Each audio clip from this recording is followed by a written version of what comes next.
de la libertad, escrito de Friedrich August von Hayek. Tercera parte: la libertad y el Estado-Providencia.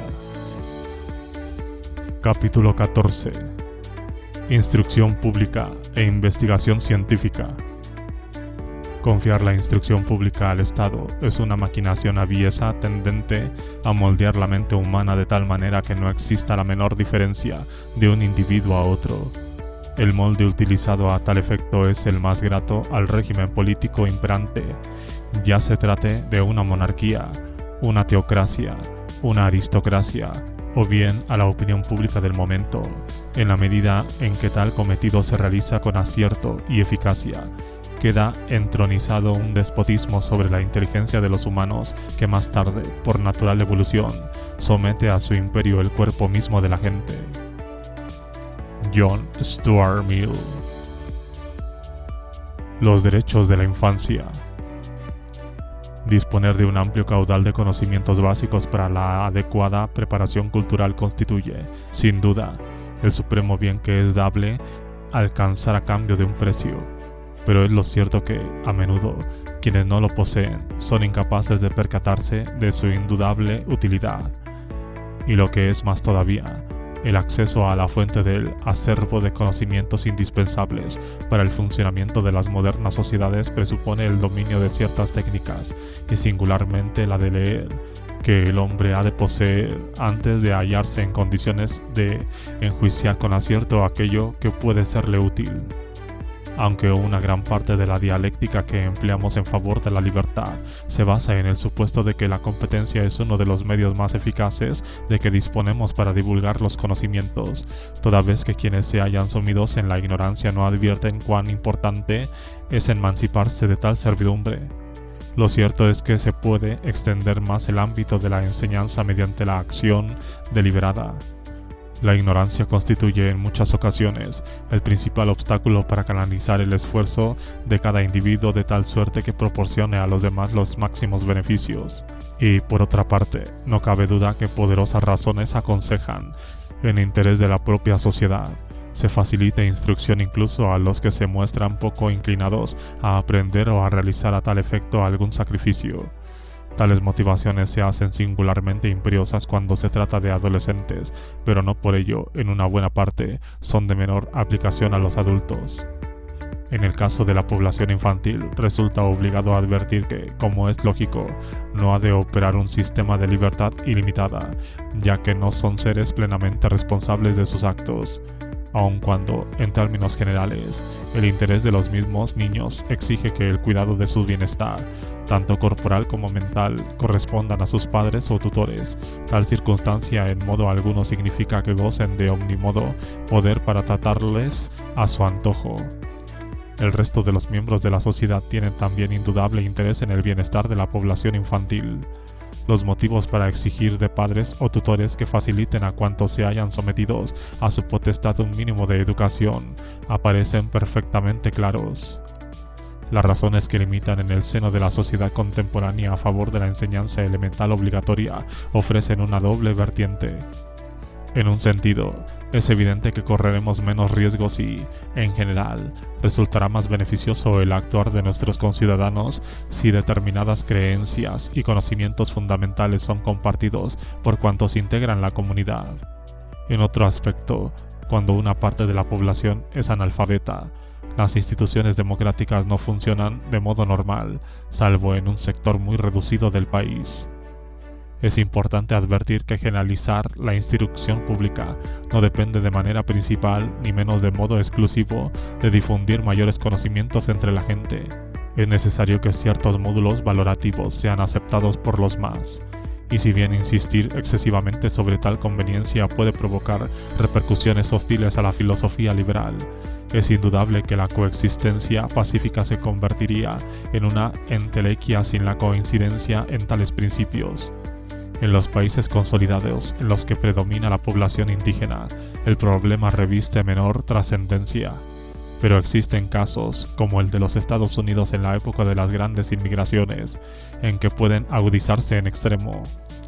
No puede negarse que, si los Estados Unidos no hubieran implantado, utilizando su sistema de escuelas públicas, una deliberada política de americanismo, se habría visto obligados a afrontar problemas harto complejos y no hubieran llegado a ser el crisol de pueblos por antonomasia.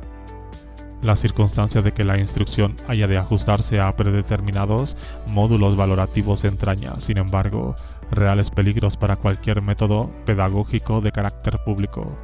En este orden de cosas, es forzoso admitir que la mayoría de los liberales decimonónicos, de modo harto ingenuo, pusieron excesiva confianza en los logros que podrían derivarse de la mera extensión del nivel de cultura.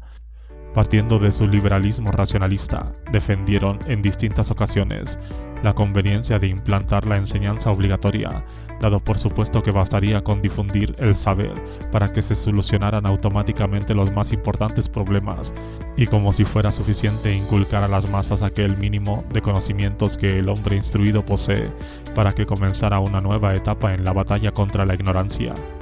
No existen razones que induzcan a pensar que,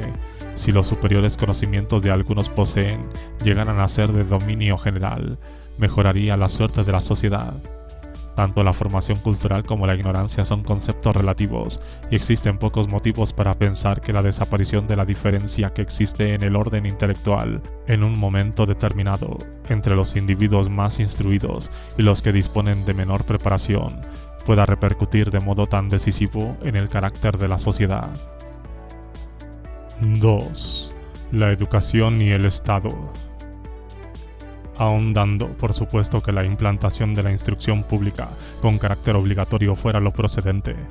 suscítanse estos trascendentales temas. ¿Cómo se sufragarán los gastos que tal tipo de enseñanza requiere?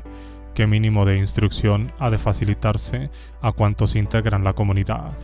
¿A qué método acudir para seleccionar los que merezcan recibir una preparación cultural superior? ¿Y a quién incumbe soportar su costo? No hay duda que la implantación de la instrucción pública obligatoria implica que los gastos que comporta, excesivos para determinados grupos familiares, han de ser sufragados con cargo al erario. Pero con ello no se ha dado respuesta a todos los interrogantes, pues queda por decidir cuál sea el mínimo de instrucción a facilitar gratuitamente y cuál el método adecuado que permita alcanzar la meta. Es un hecho que, históricamente, la creación de escuelas a ritmo cada vez mayor por parte del Estado precedió a la implantación de la enseñanza obligatoria. Las iniciales disposiciones dictadas al efecto en la Prusia de comienzos del siglo XVIII tan solo se aplicaron de hecho a las comarcas dotadas ya de escuelas por las autoridades. Es innegable que tal circunstancia facilitó en alto grado el proceso de convertir en general la enseñanza. Implantar el sistema con carácter obligatorio se convierte en difícil tarea si la gente no se halla familiarizada con el mismo ni aprecia suficientemente sus ventajas.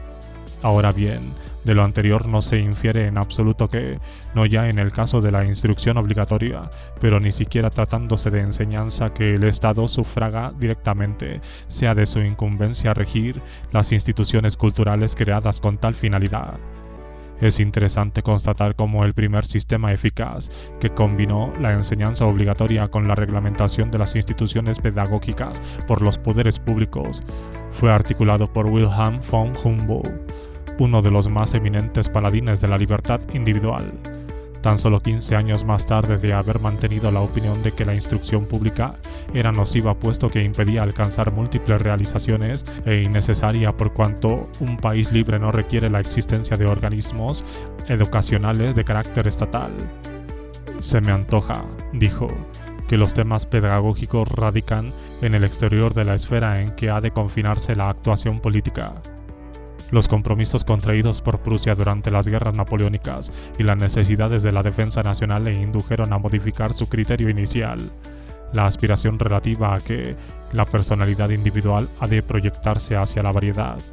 tema inspirador de sus primeros trabajos, pasó a segundo plano cuando el deseo de un poderoso Estado sólidamente organizado impulsó a Humboldt a montar, durante los últimos años de su existencia, un sistema de educación que ha sido el modelo utilizado por el resto del mundo.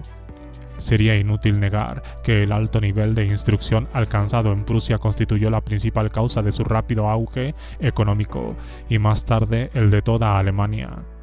Sin embargo, podemos preguntarnos si tal éxito no requirió un precio demasiado alto.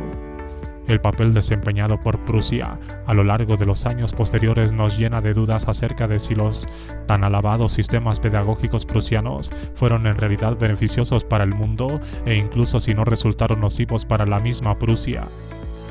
La magnitud de facultades que el sistema de educación altamente centralizado y por completo sometido al poder público otorga sobre la mente humana debiera hacernos cautelosos hasta el extremo antes de permitir la instauración, con apremios, del sistema. En cierta medida, los razonamientos que justifican el establecimiento de la enseñanza obligatoria exigen, al propio tiempo, que decida la autoridad, al menos en parte, cuál sea el plan pedagógico a seguir. Como ya hemos indicado, pueden existir poderosas razones que induzcan al gobernante a facilitar un fondo cultural común a todos los ciudadanos. Ello no obstante, conviene no olvidar que la implantación de las atenientes medidas pedagógicas ha dado origen a cuestiones tan intrincadas como la segregación de los negros en los Estados Unidos o las relacionadas con la convivencia de minorías religiosas o étnicas que se hallan estrechamente enlazadas con el control ejercido por el Estado sobre la difusión de la cultura. En los estados multinacionales, la cuestión de a quién compete gobernar y regir el sistema escolar tiende a convertirse, sin la menor duda, en la causa más grave de fricción entre las distintas nacionalidades. Cuantos fueron testigos del anterior fenómeno en países como, por ejemplo, la vieja Austria-Hungría, aprecian mejor la razón que asiste a quienes estiman preferible que algunos niños carezcan de educación formal, si con ello se evitan las luchas sangrientas por el control de los métodos pedagógicos. Incluso en estados étnicamente homogéneos, concurre poderosas razones que advierten cuán peligroso resulta haber implantado el dominio estatal en los métodos educativos y al propio tiempo tienen el carácter de públicas la mayoría de las escuelas frecuentadas por la gran masa.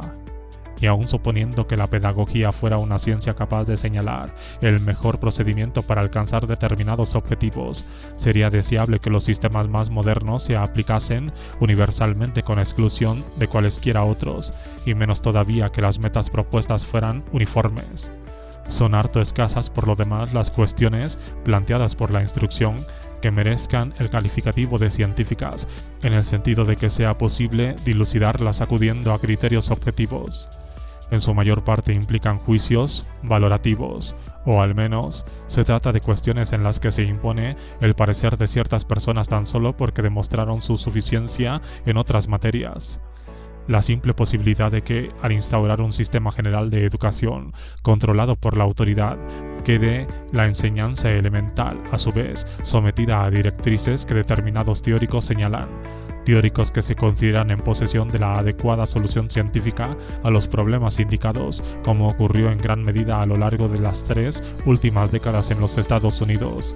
Debería bastar para ponernos en guardia contra los riesgos que entraña someter el sistema educacional en su conjunto a una dirección centralizada. 3. Financiación y gestión estatal de la educación.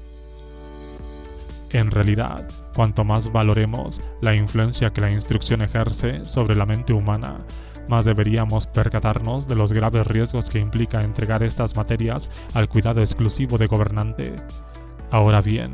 aun cuando no creyéramos que la posesión de conocimiento derrame tantos beneficios sobre el género humano como pensaba la mayoría de los liberales racionalistas del siglo XIX, la mera constatación de la existencia de ese poder debería conducirnos a sentar conclusiones casi del todo opuestas a las de aquellos pensadores. Y si en nuestros días una de las razones que aconseja introducir toda la posible variedad de sistemas consiste en lo poco que conocemos respecto al resultado de los diferentes métodos pedagógicos, la dialéctica a favor de la variedad quedará altamente fortalecida si, por el contrario, domináramos más la técnica que conduce a la obtención de los logros determinados, circunstancia que no es posible se produzca en un lapso de tiempo relativamente corto. En la esfera de los métodos educacionales, más quizá en cualquier otra, el peligro mayor para la libertad deriva de que seamos capaces de dotarnos en plazo breve de técnicas más poderosas que las hasta hoy conocidas y que permitan moldear a nuestro antojo la mente humana.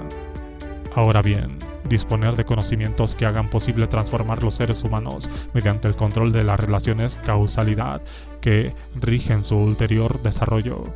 aun cuando de paso a una tentación que horroriza. No implica necesariamente la mejora del individuo en un grado mayor del que hubiera alcanzado liberándole de toda tutela. Es harto dudoso que sea bueno lanzarse a producir aquellos tipos humanos que cualquier jerarca estimará ser lo más útiles a la colectividad. En modo alguno es improbable que el problema de la máxima trascendencia a abordar en este orden de cosas no consista, dentro de poco, en cómo impedir que nadie utilice los poderosos medios técnicos a nuestro alcance, tentación que son incapaces de dominar quienes ni siquiera dudan que, esclavizando a los demás, se obtienen mayores logros que si son libres para decidir su propio destino. No han de transcurrir un tiempo excesivo sin que la gente se convenza de que la solución radica en despojar a la autoridad de sus poderes en el ámbito de la instrucción y convertirla en el protector incorruptible ante la amenaza que pesa sobre el género humano si alguien pretendiera acudir a los métodos técnicos antes aludidos.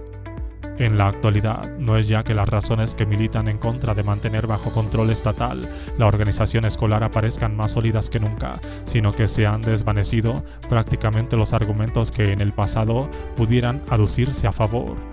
Lo que entonces pudo ser verdad ha dejado de serlo ahora cuando las tradiciones e instituciones culturales se hallan firme y universalmente establecidas, permitiendo por otra parte los modernos sistemas de transporte suprimir la mayoría de las dificultades que la distancia suscitaba.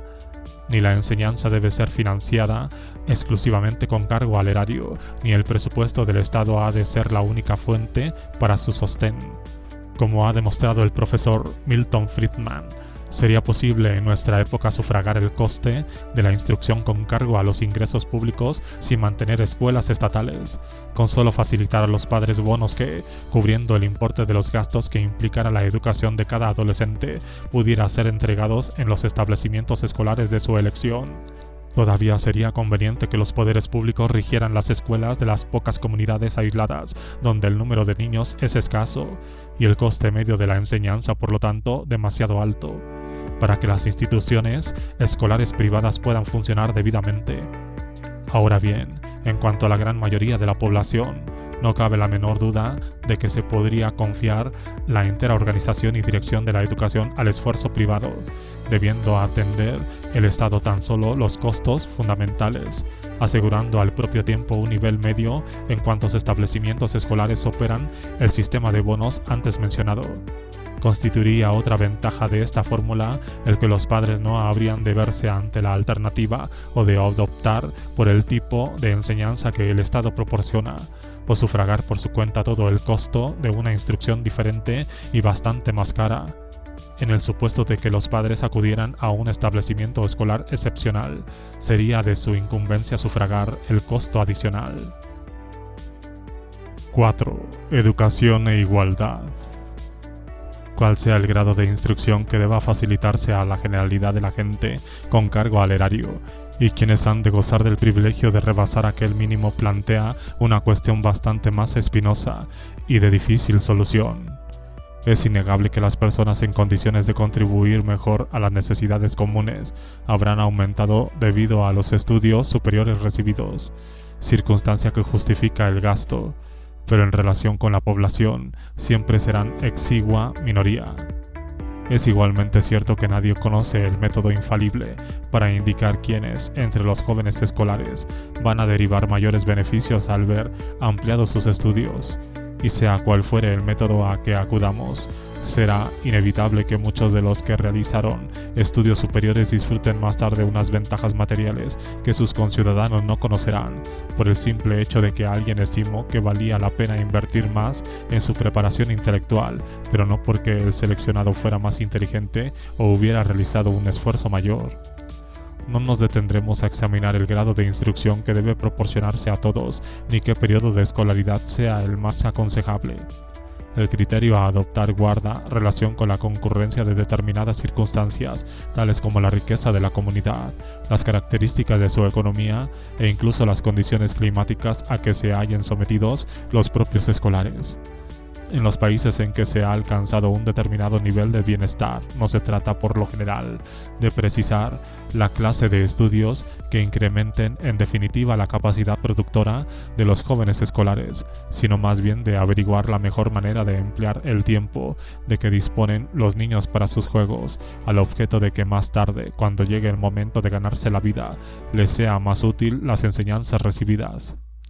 La cuestión más importante, en realidad, se centra en descubrir el método idóneo para seleccionar entre la masa escolar aquellos muchachos que merezcan ver prolongados sus estudios más allá del límite fijado por la generalidad. Como quiera que el costo que lleva consigo un periodo de escolaridad prolongado, no solo en cuanto a los medios materiales requeridos, sino todavía más en relación con los propios recursos humanos disponibles, es tan considerable incluso para los países ricos. Resulta que la aspiración de facilitar a un gran sector de la población estudios superiores se halla en constante conflicto, en cierta medida, con el deseo de alargar la vida escolar del resto de la gente. También parece lógico que una sociedad que desea obtener de las cantidades que pueda destinar a la enseñanza el máximo rendimiento, habrá de asignar sumas mayores a aquella élite, comparativamente pequeña, dedicada a altos estudios, y tal supuesto hoy equivaldría precisamente no a prolongar el periodo educativo de la mayoría, sino a ampliar el núcleo de la población dedicado a los estudios superiores. Ahora bien, cuando la instrucción pública es una función estatal, todo ello resulta impracticable en una democracia, y ni siquiera sería deseable que incumbiera a los gobernantes la misión de seleccionar a los escolares dignos a su juicio de profundizar en sus estudios. Como acontece también en las demás actividades humanas, los motivos que aconsejan otorgar subsidios a quienes realizan estudios superiores, lo mismo que cuando se trata de la pura investigación, no se basa en la utilidad que reportan al beneficiario, sino en las ventajas que, a la larga, obtiene la comunidad. Resulta ociosa, por tanto, la dialéctica empleada en la concesión de subsidios a cualquier clase de enseñanza vocacional, en la que la mayor competencia adquirida quede reflejada de inmediato en su mayor capacidad de obtener ingresos, ya que esa circunstancia constituiría en cierto modo un índice suficiente respecto de la conveniencia de llevar a cabo inversiones en enseñanza de este tipo. La mayor parte del aumento de ingresos que proporcionan las ocupaciones que requieren tales conocimientos no es otra cosa que la recuperación mediante tal rendimiento del capital en su día invertido. En esta materia, quizá fuera lo mejor que aquellos que más esperanzas ofrecen de proporcionar un rendimiento mayor recibirán la ayuda en calidad de anticipo reintegrable en su día con cargo a sus incrementados ingresos, si bien es innegable que organizar tal sistema implicaría vencer incontables dificultades que en la práctica habrían de surgir.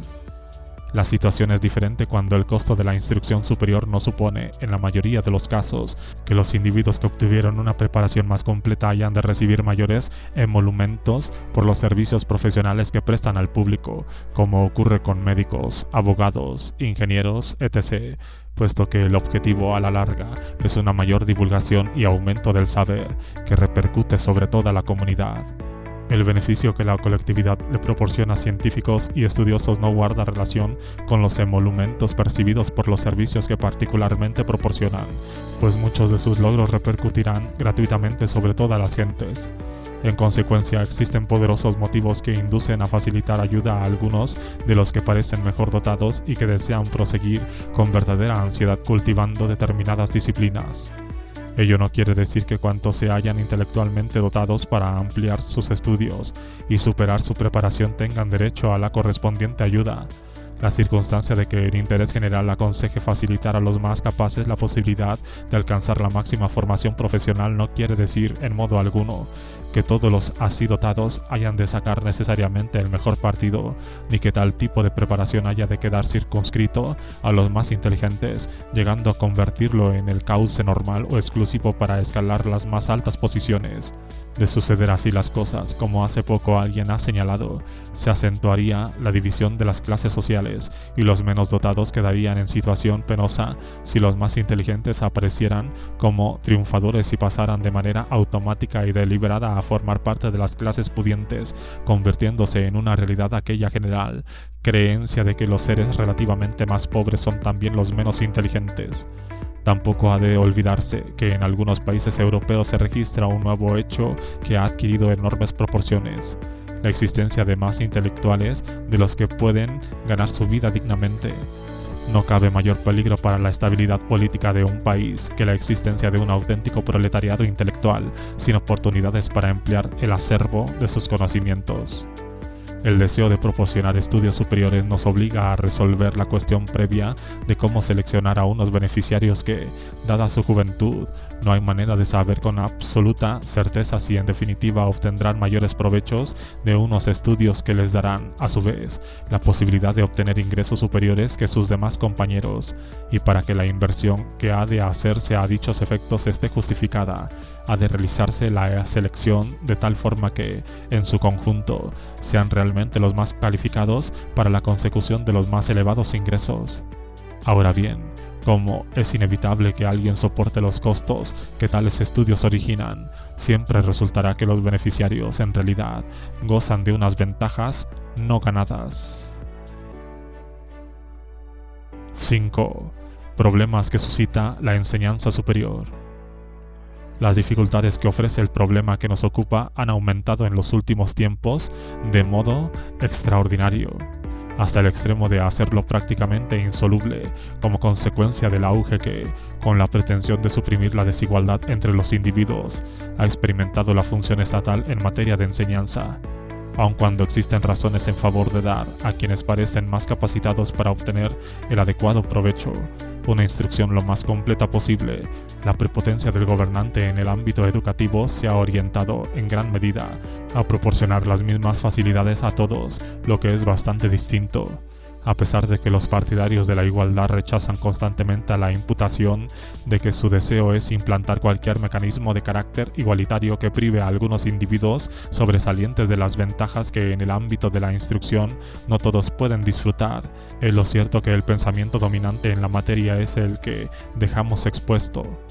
El texto que de modo más explícito y categórico arguye en pro de esas tendencias se encuentra en Equality,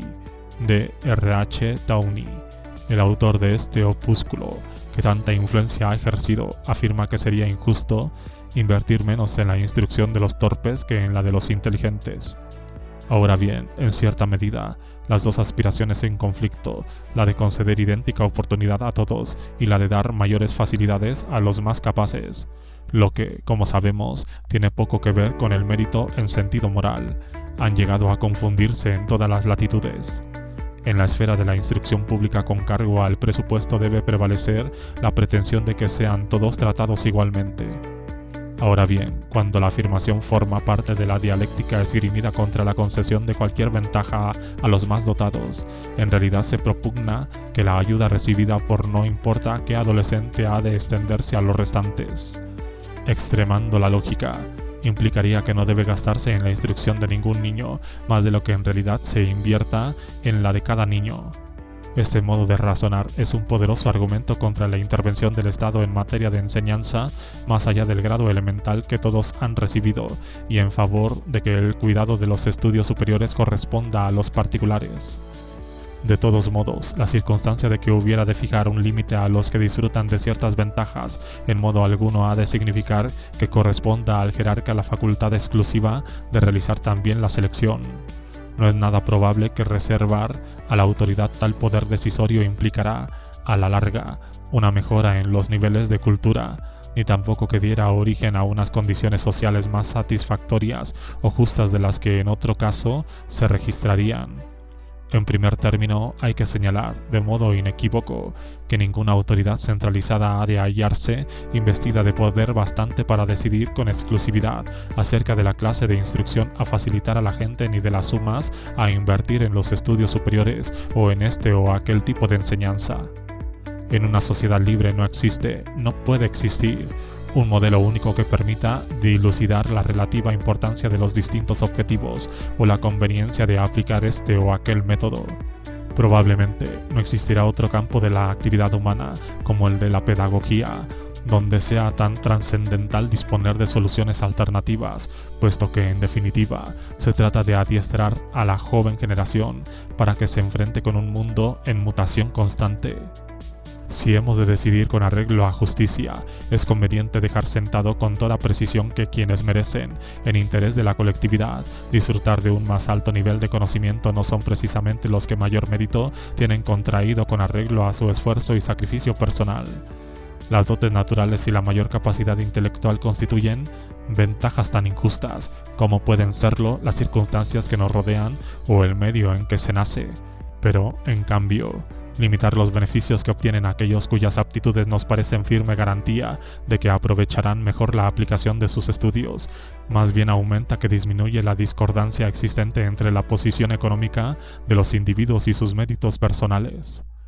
La pretensión de eliminar los factores que influyen en la vida del individuo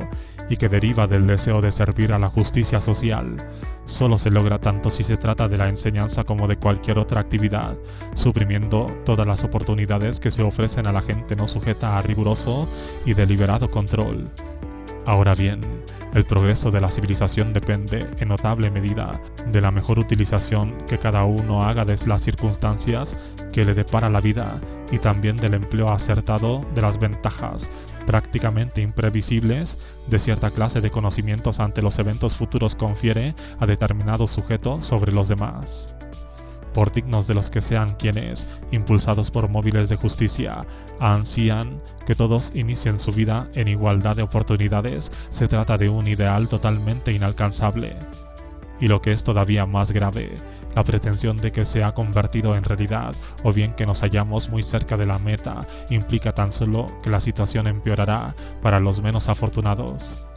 Aunque es cierto que concurren toda suerte de motivaciones que obligan a remover los obstáculos que las instituciones sociales hoy existentes interponen en el camino de algunos individuos, no es posible, ni tampoco deseable, realizar lo necesario para que todos inicien la vida disponiendo de las mismas posibilidades, si se advierte que la finalidad solo se logra despojando a algunos de ciertos medios que no es posible conceder a todos.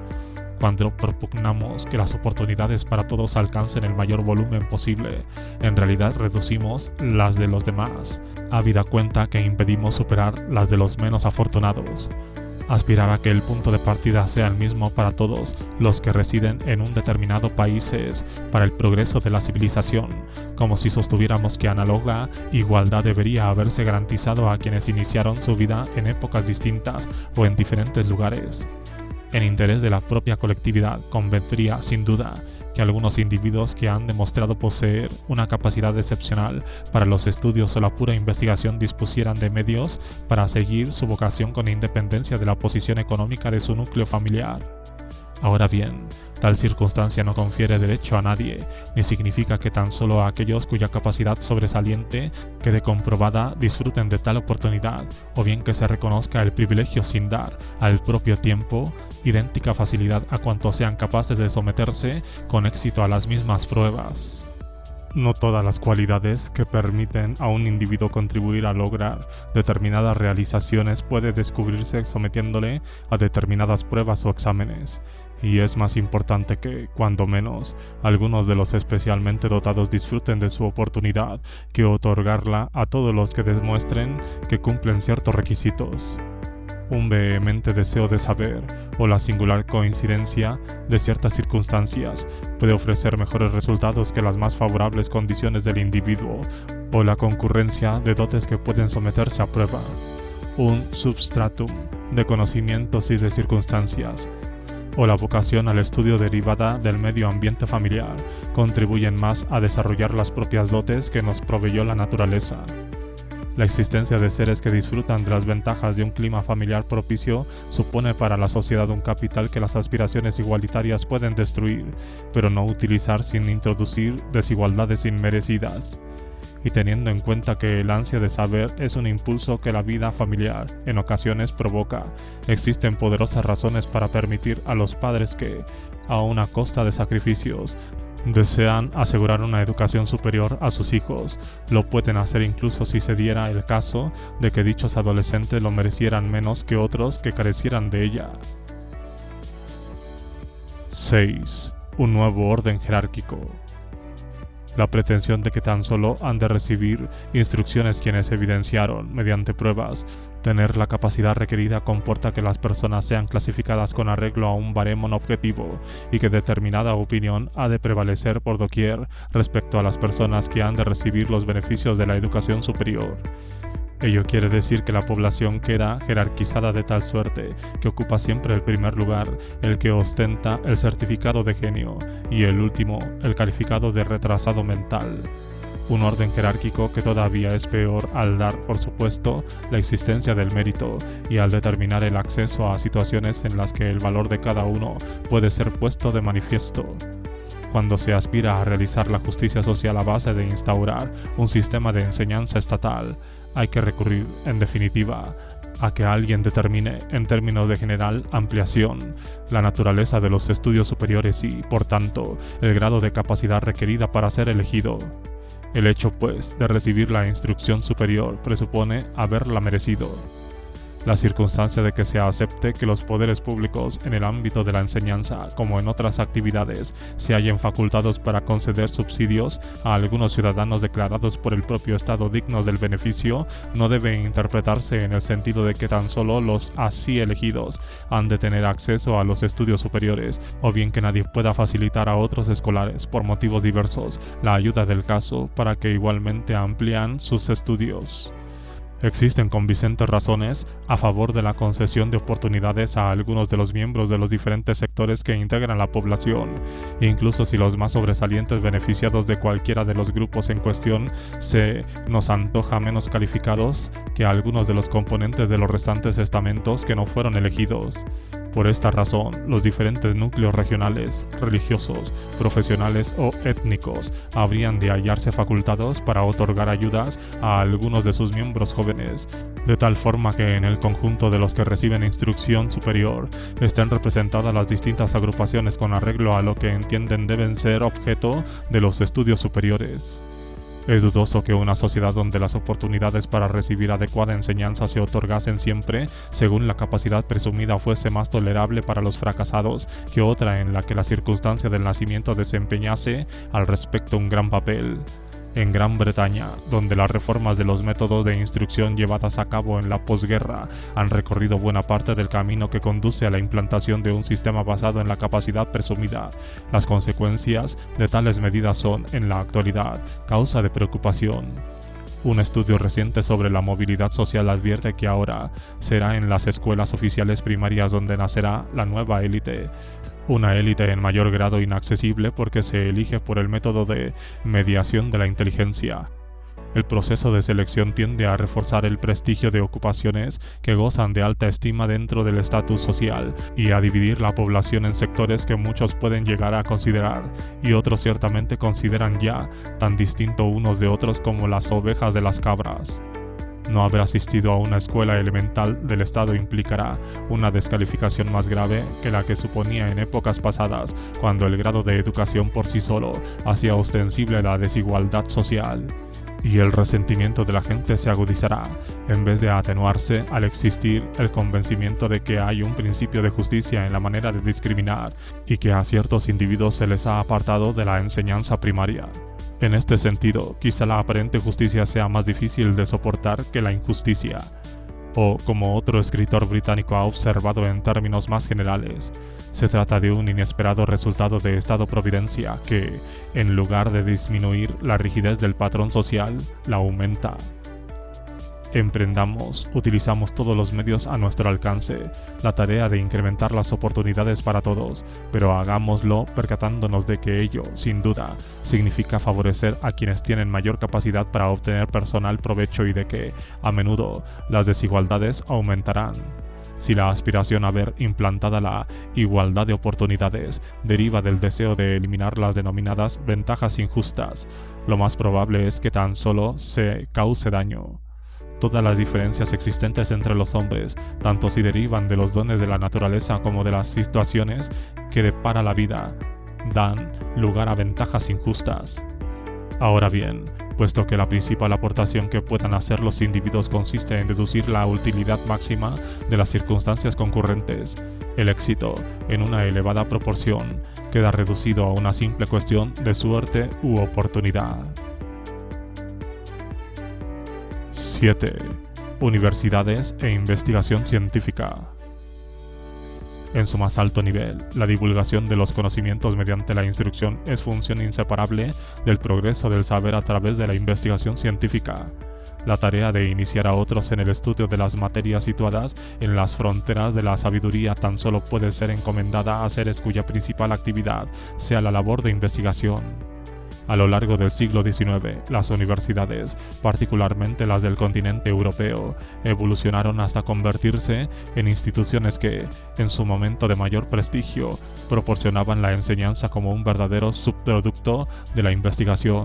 y el estudioso adquiría conocimientos trabajando como aprendiz junto al científico creador o al doctor profesor.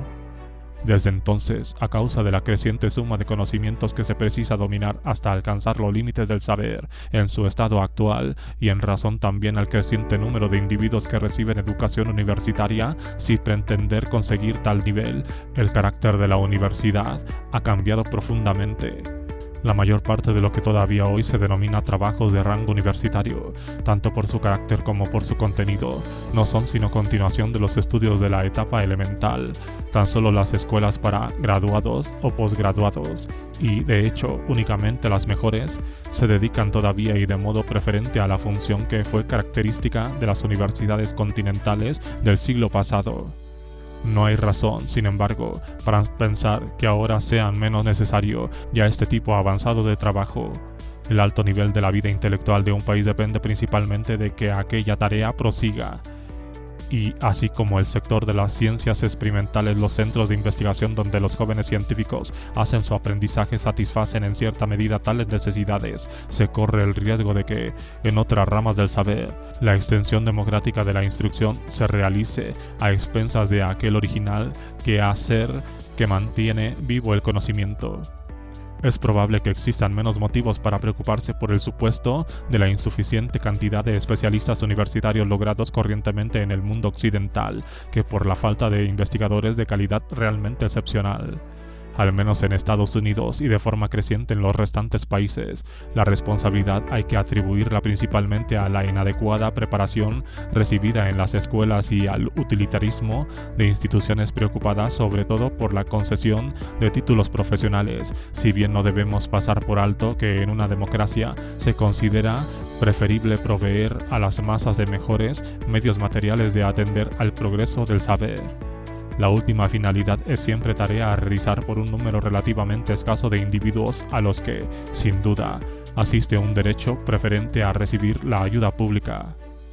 La razón de que todavía instituciones como las tradicionales universidades, dedicadas a la investigación ya la enseñanza en las fronteras del saber, continúe siendo las fuentes más importantes de las nuevas aportaciones culturales radica en que permiten, en un ambiente de libertad, elegir los temas dignos de estudio y establecer contactos con representantes de las distintas disciplinas, capaces de crear las mejores condiciones para la concepción y presunción de nuevas ideas. Por mucho que se pueda acelerar el progreso en una dirección conocida mediante la organización deliberada del trabajo orientado a ciertos objetivos concretos, el decisivo e imprevisible paso en el avance general no se da, con frecuencia, al perseguir fines específicos, sino cuando se aprovechan las oportunidades que en el camino de ciertos individuos surgen como resultado de la casual combinación de conocimientos y dones particulares y de contactos y circunstancias especiales. Aun cuando los organismos dedicados a la investigación especializada pueden ser de la máxima eficiencia cuando se trata de la ciencia aplicada, en cierta medida implican siempre una investigación dirigida por cauces cuyas márgenes de amplitud se hayan determinados de antemano por la clase de instrumental utilizado, el equipo de hombres, reunido en razón de las materias que en particular cada uno de ellos domina, y por el concreto propósito a que se consagra el organismo. Por el contrario, cuando la tarea se centra en la pura investigación de lo que ha de constituir el futuro del saber, no existen campos ni temática fijos en la mayoría de los casos, y los avances más decisivos tienen lugar al margen de la convencional clasificación de las disciplinas.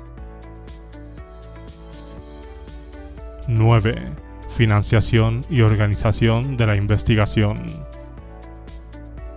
La absoluta conveniencia de mantener a salvo a los organismos dedicados al cultivo de la ciencia de la impúdica intromisión que se basa en bastardas motivaciones políticas o económicas se halla en nuestra época tan aceptada por doquier que resulta harto improbable que se intente con éxito tratándose de instituciones que gocen de alta reputación. Ahora bien, todavía resulta ineludible mantener la guardia, sobre todo en el campo de las ciencias sociales, donde con demasiada frecuencia se ejerce la presión al socaire de elevadas finalidades de signo idealista y que cuenta con la aprobación de muchos. Oponerse a un punto de vista impopular es más dañoso que oponerse a uno popular. Recordemos, a título de ejemplo, como incluso Thomas Jefferson estimaba que, en materia de ciencia política, los principios enseñados y los textos utilizados por la Universidad de Virginia deberían ser arbitrados por las autoridades, ya que son sus palabras.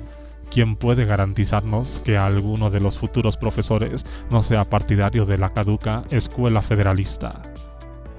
Hoy en día, sin embargo, los peligros no hacen tanto de las presiones externas como del creciente control puesto en manos de quienes facilitan los fondos como consecuencia de la necesidad de recursos económicos que los organismos dedicados a la investigación requieren. Tal circunstancia constituye una auténtica amenaza al progreso de la ciencia, que adquiere insospechado vigor por cuanto la tendencia de someter a una dirección unificada y centralizada las materias objeto de la labor de los investigadores es prohibida incluso por algunos de ellos. Aunque es cierto que la primera gran ofensiva, desencadenada a lo largo de los años 30 con la bandera de la planificación científica y contando con la asistencia de fuerte presión marxista, fue rechazada con completo éxito, y la polémica que suscitó hizo que nos percatáramos todavía más de la enorme trascendencia que en esta esfera implica la libertad, es lo más seguro que la aspiración a organizar el esfuerzo científico y conducirlo hacia objetivos preconcebidos renazca bajo formas nuevas. Los espectaculares éxitos que los rusos han alcanzado en determinados sectores y que son la causa del renovado interés en favor de la planificación del esfuerzo científico no nos puede causar sorpresa alguna, ni influir nuestros razonamientos, ni menos todavía debilitar en lo más mínimo el juicio que la importancia de la libertad merece. La posibilidad de que cualquier objetivo o número limitado de objetivos previamente conocidos sean alcanzados queda fuera de toda discusión siempre que se lleve a cabo una masiva asignación de recursos. De la innegable certeza del supuesto se infiere la mayor eficacia de los regímenes totalitarios cuando se trata de una guerra corta, puesto que se hallan en excelente posición para escoger el momento más favorable para desencadenar la contienda bélica, circunstancia por otra parte que explica sobradamente el grado de peligrosidad que su simple existencia implica para todo el género humano. Ahora bien, de lo anterior no se puede inferir que el progreso general del saber se acelere y mejore si todos los esfuerzos son dirigidos hacia lo que en un momento dado se nos antoja el objetivo más importante, ni, todavía menos, significa que el país que haya organizado sus esfuerzos con arreglo a predeterminado plan sea, a la larga, el más poderoso. Otro factor que, de modo notable, ha contribuido a fortalecer la creencia en las superiores ventajas que reporta sujetar a planificación la investigación científica se basa en la idea, en cierta manera exagerada, de cuánto debe el progreso de la moderna industria a la labor que en equipo realizan los grandes laboratorios. En realidad, como no hace mucho ha quedado demostrado con bastante detalle, una proporción sorprendente de los descubrimientos y progresos realizados, mucho mayor de lo que generalmente se cree, sin excluir los casos más destacados en los recientes avances tecnológicos, son fruto de los esfuerzos de investigadores aislados que, con gran frecuencia, eran impulsados por su vocación de simples aficionados o que acertaron con la solución exacta de los problemas por puro accidente. Ahora bien, lo que sería el colmo del absurdo negar en el ámbito de la ciencia aplicada, aparece con certeza mayor en la esfera de la investigación pura, donde los más trascendentales logros son, por su propia naturaleza, de previsión mucho más difícil. Es precisamente en este campo donde la peligrosidad se acentúa si se persiste en intensificar una colaboración basada en la labor de equipo. Incluso no se escapa a lo posible que el mayor individualismo del europeo, que en buena parte se debe a que no se haya tan habituado a recibir gran ayuda material y por cuya razón dependen menos de tal circunstancia, implique todavía ciertas ventajas sobre el estudioso americano en lo ateniente a la investigación científica. Las consecuencias prácticas más importantes de las tesis que propugnamos se advierten en cuanto se constata que el progreso del saber es más rápido cuando la labor científica no se halla subordinada a motivaciones de utilidad social, basadas en concepciones unitarias, y cuando, por otra parte, el individuo que ha evidenciado poseer inteligencia y capacidad es libre para acometer aquellas tareas que, a su juicio, encierran la máxima posibilidad para el logro de ciertas realizaciones. En la actualidad se registra en todos los campos experimentales con creciente intensidad la circunstancia de no ser posible, dado los enormes recursos materiales indispensables para llevar a cabo la mayoría de esta clase de tareas, que el investigador decida por sí cómo utilizar su tiempo, de donde se infiere que los avances científicos serán mayores si, en lugar de que disponga una sola autoridad con arreglo a su plan unitario de los fondos existentes, se procura que estos sean variados y de origen independiente, de tal suerte que incluso al pensador heterodoxo se le proporcione un ambiente propicio al ejercicio de su actividad.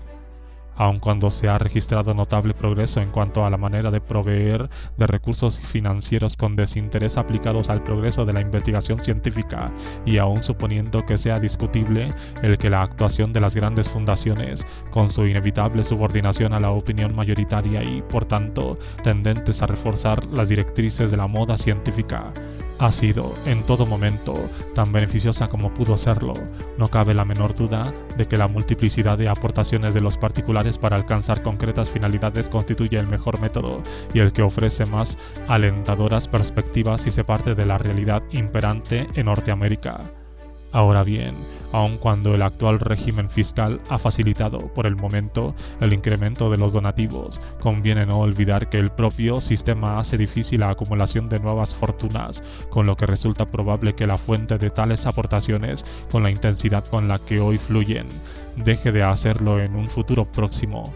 Igual que acontece en todas las demás esferas en que el hombre actúa, el que la libertad prevalezca o no en el mundo de la inteligencia y del espíritu dependerá de que nadie, a la larga, pueda someter a su arbitrio y control el destino de los instrumentos de producción, como también de que continúe existiendo individuos en condiciones de dedicar grandes cantidades a las finalidades y objetivos que, en su opinión, sean de mayor trascendencia e interés. 10. Desarrollo individual y diversidad. La enorme importancia que la libertad supone para el género humano jamás se hace tan notoria como cuando el arcano se cierne sobre nosotros, es decir, cuando nos aproximamos a las últimas fronteras de la sabiduría, más allá de las cuales nadie es capaz de anticipar lo que existe. Aun cuando las ofensivas contra la libertad ha alcanzado tan ignoto lugar, es allí todavía donde encontramos mayor número de seres dispuestos a coaligarse en su defensa tan pronto como se percatan del peligro que acecha.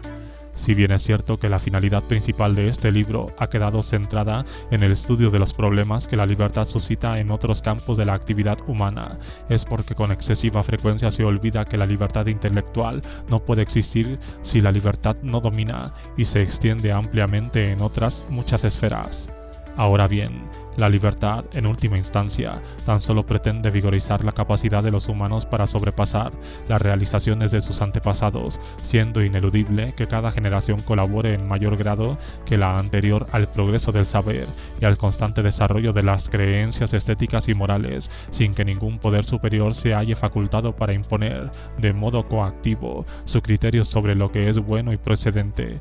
puesto que tan solo la experiencia humana ha de decidir lo que merece prevalecer. La libertad muestra, en última instancia, su auténtico valor cuando el hombre logra situarse más allá de su presente, siempre que emerge lo nuevo como forzada contribución al futuro. Las cuestiones que plantean la enseñanza y la investigación científica nos han reconducido, por tanto, al tema básico de este libro, es decir, que hemos iniciado la marcha desde zonas en las que las consecuencias de que la libertad impere o quede restringida parecían menos evidentes y tangibles, hasta adentrarnos en aquellas materias que más directamente conciernen a los valores últimos. Y sería inútil buscar palabras más adecuadas cuando vamos a poner fin a nuestro trabajo que las de Wilhelm von Humboldt, hace un siglo utilizadas por John Stuart Mill como eslogan de su ensayo On Liberty. La gran afirmación filosófica, el principio rectoral, que fatalmente converge cuantos razonamientos contienen estas páginas, consiste en la absoluta prioridad del progreso humano en condiciones tales de independencia y libertad, que cada individuo les sea permitido demostrar, mediante su espontáneo actuar, la infinita variedad intelectual de la especie.